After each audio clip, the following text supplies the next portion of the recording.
বঙ্গোপসাগরে সৃষ্ট নিম্নচাপের প্রভাবে নোয়াখালীর হাতিয়ার অস্বাভাবিক জোয়ারে বেড়িবাঁধে ব্যাপক ক্ষয়ক্ষতি হয়েছে। সম্পূর্ণভাবে বেড়িবাঁধ না ভাঙলেও বেশিরভাগ এলাকায় 1/3 ভেঙে গেছে। যে কোনো মুহূর্তে স্বাভাবিক জোয়ারেও ধসে যেতে পারে বাকি অংশটুকু।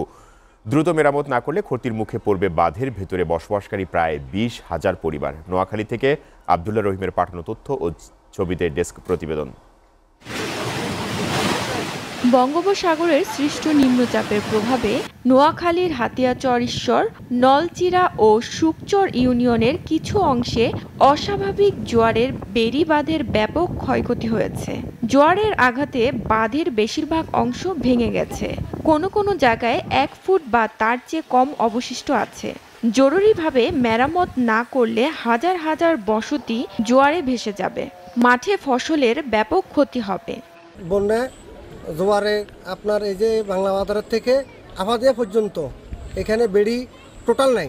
আজকে অথবা আগামী দিনের ভিতরে আমরা সিঁড়ি আপনার পানি প্রবলিত হতে পারে যে আমরা গ্যাস সহযোগিতা করে নিয়ে নাই গরিব নিয়ে মানুষের ঘর দুয়ার জায়গা জমি ভাঙ্গি মানুষ পড়ায় চলে গেছে।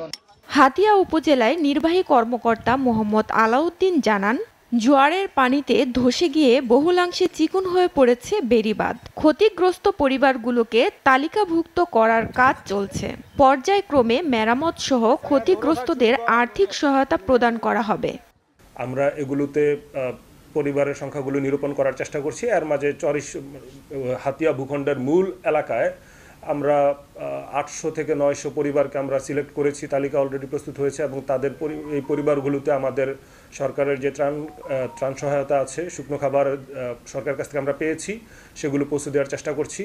গেল বছর পানি উন্নয়ন বোর্ডের তত্ত্বাবধানে 4 কিলোমিটার এই বেড়িবাঁধটি নির্মাণ করা হয়, কিন্তু প্রচণ্ড জোয়ারে প্রায় 2 কিলোমিটার ক্ষতিগ্রস্ত হওয়ায় আতঙ্কিত হয়ে পড়েছে এসব এলাকার মানুষ।